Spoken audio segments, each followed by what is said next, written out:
Veoma je važno da i svet razume da Srbija nije zemlja samo jedne teme, Kosova i Metohije, kako je bilo u proteklih 10 ili 20 godina.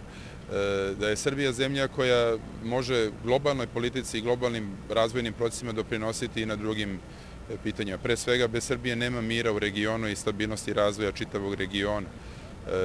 Drugo, Srbija je zemlja koja ima izuzetno aktivnu, veoma zapaženu ulogu u borbi protiv organizovanog kriminala. Imajući u vidu našu veličinu i unutrašnje administrativne kapacitete, mi postižemo kud i kamo više nego neke mnogo bogatije zemlje.